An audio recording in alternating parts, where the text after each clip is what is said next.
A lot of people are unclear what subspace is, if it's real, what it is, how they find it, and will they know it when they get there.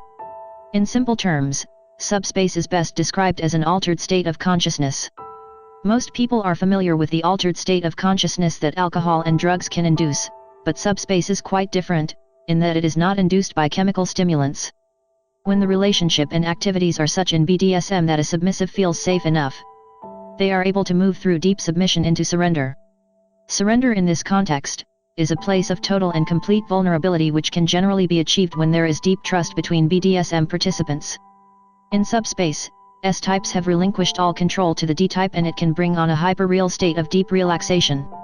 This means while there is awareness of what is occurring, the S-type often has little or no cognitive capacity to consciously or willfully form an opinion about it. It is a place of pure sensation and overwhelming vulnerability, where in my experience, you feel like your partner could do anything to you, and it is not that you are not aware there may be consequences, it is more that you just don't care. It also means your pain threshold often expands beyond your normal limits. This can be quite a dangerous space to play in, particularly if the D-type does not have enough self-discipline to maintain responsibility for their actions, and if they do not know the limitations of their submissive in that time and place.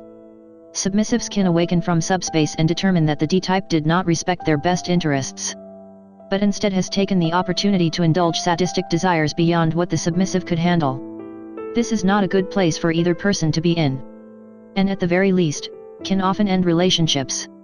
On the other hand, if the participants are doing the work, cognitively, emotionally, and spiritually, then subspace can be an amazingly intimate, liberating, embracing, positive and very sexy experience for all concerned. It is a place where both S and D types can reach true acceptance of being who they are, both within themselves and through sharing their essence with another.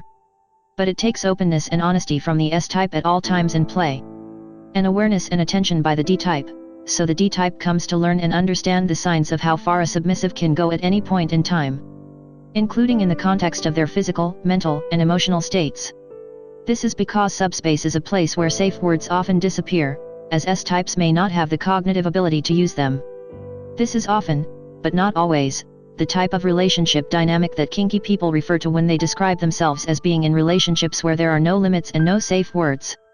This can evoke envy, as it means the people involved have built a high degree of knowledge and intimacy of each other.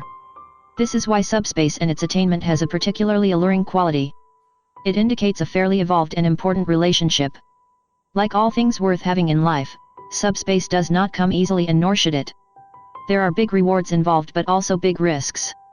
Be careful who you seek this with.